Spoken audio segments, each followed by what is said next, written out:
Hey, what's up everybody, 𝐷𝐄𝐭 Cashflow here, and in this video I am going to show you exactly how the wealthy actually get wealthy, and I'm going to show you step by step all the different ways that you can do the exact same things as them, even if you have no money, if you don't have a 401k, or you don't have a single dime in savings. Now, this is where, generally speaking, most of the gurus would tell you their story about how they came from nothing and went to something and so forth.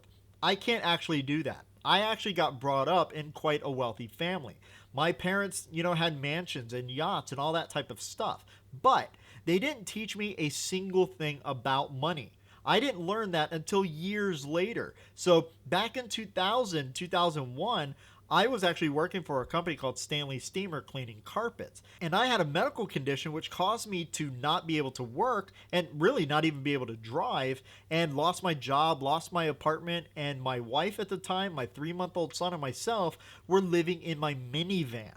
And it wasn't until weeks later that we moved in with my parents, and a few months after that, I actually got in touch with someone that became my first mentor, which introduced me to business and real estate and finance and all of these things. And due to me getting into these things, really kind of led me on a path of really trying to find out as much as I could about finance and business and entrepreneurship and trading and all of these different things, because I didn't want to repeat that same thing that happened. I didn't want to lose everything again and have to live inside a car once again. I wanted to make sure that no matter what, even if I were to die right now, that my family would be taken care of. And it all started with understanding a little bit of financial education. So in financial education, some of the first things that they talk about is your income and assets and liabilities and expenses and cash flow and things like this. So that's what I want to talk to you about today. So starting off, we have income. So no matter how much money you bring in, your income is going to go into one of three buckets, right? It's going to go into your expenses, it's going to go into assets, or it's going to go into liabilities. There is nothing that money coming in is going to go into besides these three. Every single dollar that you bring in income wise is going to go into assets, liabilities, or expenses. And some people don't necessarily know the difference between one or the other. So the difference is between an asset and a liability. An asset is something that essentially puts money in your pocket, whereas a liability is something that takes money out of your pocket. And essentially, a liability is something that puts money into someone else's pocket. And then there's the difference between an expense and a liability. So most people actually think that these are synonymous and that they are the same thing, and they're not. An expense is just an expense. It's money going out. So me buying this shirt, or me buying a car that I only have to pay $2,000 for, I pay that $2,000 and that's it. That's an expense. Whereas a liability is a financial obligation. It's a debt that you owe. So if I go and buy a car and put $2,000 down, but I have a $10,000 loan that I have to pay every single month, that is a liability. That $2,000 that I put down, that's an expense. But what's left over, what I have to pay, that is a liability. Now, the difference between a poor person and a rich person is that a poor person is constantly putting money into their expenses. They're buying things, they're buying clothes, they're buying watches or iPads or stuff like that. A middle class person is generally putting money into liabilities, and a rich person or a wealthy person is only looking to put money into assets, something that puts money in their pocket. And you got to think, let's look at a car for example. So a car is a liability. You have to put money into it. You have to put money into maintenance. You have to put money into gas. You have to put money into insurance and all these other things, all right? It is taking money out of your pocket, so therefore it can never be an asset. Let's look at a house, and let's look at a personal house, the house that you actually live in. Is it an asset or is it a liability? Now, most people would argue that it's an asset. Even high-level CPAs will look at a house and go, that's an asset. But is it? All right? If you look at our definition of what an asset is something that puts money in our pocket. So if we are living in a house, even if the mortgage is paid for, we have taxes, we have insurance, we have maintenance and upkeep, and all these other things, right? Therefore, the money is not coming in our pocket, it's going out of our pocket for these things. So therefore, it can never be an asset. And if you have a mortgage, for sure it's not an asset, because now you have to put money into that mortgage as well. If you have a house and that house is, let's say, an investment. So I purchase a house and I put a tenant in there, and all of my expenses and liabilities and costs for that house is, let's say, $700. But the tenant is paying me $1,000. That $300 that's left, that's cash flow, which means that that house is now an asset because it's putting money in my pocket.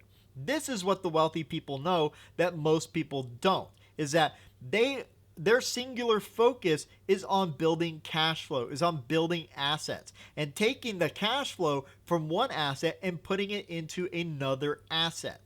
Every single choice that I make, I have to think about, what is my return on investment? If I put money into this thing, is it going to bring me more money, or is it going to take money from me? Wealthy people collect and build assets, whereas poor people collect things that cost them money. And putting money into expenses and liabilities also inhibits you from being able to put any money into assets, because it's constantly going out here and there. That's not what you want. You want to be able to take all of the money that you can and put it into building assets. That way you can eventually become financially free. And financial freedom is where your assets generate more money than your expenses and liabilities. Only then will you have financial freedom. Now, question, what if your income doesn't allow you to have any extra money in order to build assets? What do you do? Well, the best thing that you can do is, one, increase your income, right? Everybody's always looking for an easy way out, and there's not. You need to be able to increase your income, and it can be done at the very same job that you have currently. You don't have to go get a second job or a third job or anything like that. Right?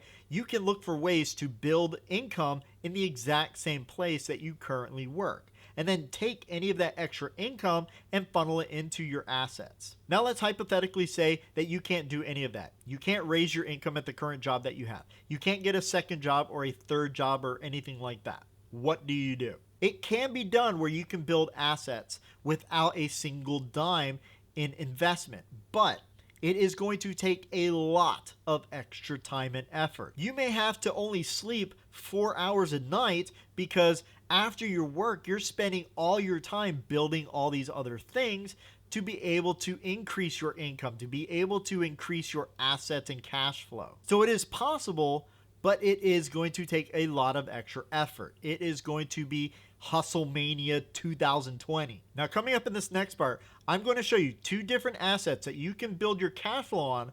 But if you've already gotten some value from this video, please go ahead, smash that like button, and don't forget to subscribe to the video and hit that little bell icon so that you get notifications. And while you're at it, leave me a comment down below and let me know what you've learned so far. Now, what are the 2 different assets that we can build? So number 1 is businesses, all right? And I specifically talk about online businesses because they're easier for most people to start with. And to be honest, the return on investment is insane. Every little thing that we do in online businesses is to develop assets, and everything is an asset when it comes to an online business. So number 1 is our email list. Our email list is our number 1 asset.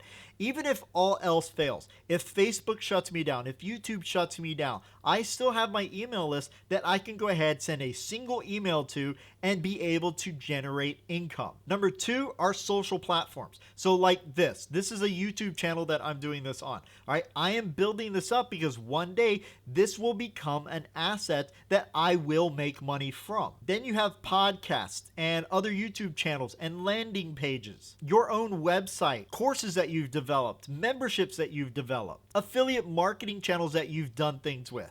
All of these things are assets that you can build over time, and each single one of them can be bringing you money. And the one thing that I like is that most of this, because the businesses are online, it can generate you income while you're sleeping. All right, that is as passive as it gets. Now, the second type of business that you can build is real estate.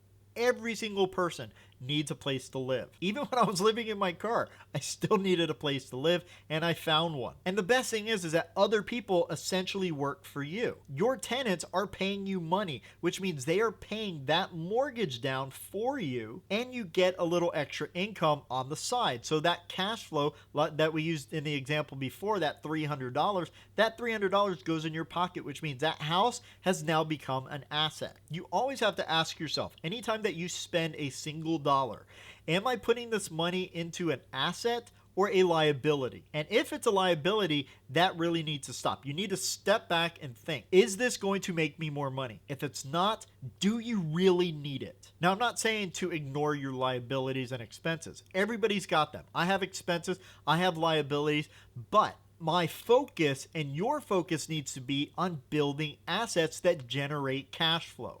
Right? And then you have to use that cash flow in order to put that money back into more assets. And that's what I do. And one of the reasons that I chose to do online businesses versus real estate, I still do real estate, but I do a lot more online businesses, is because one, again, it has a much better ROI. The ROI could be astronomical in relationship to a real estate transaction. So let's just take a real estate transaction.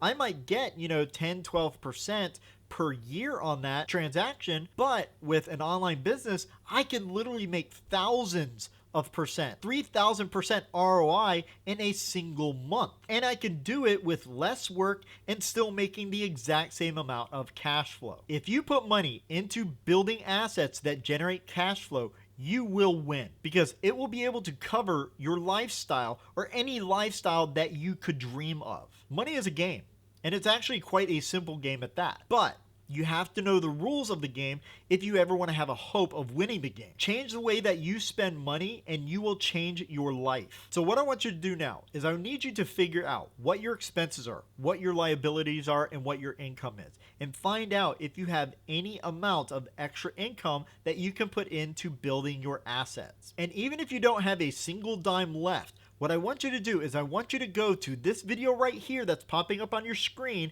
Click on it, because it's going to show you 9 different ways that you can make money online. And remember, you are just one cash flow stream away from financial freedom.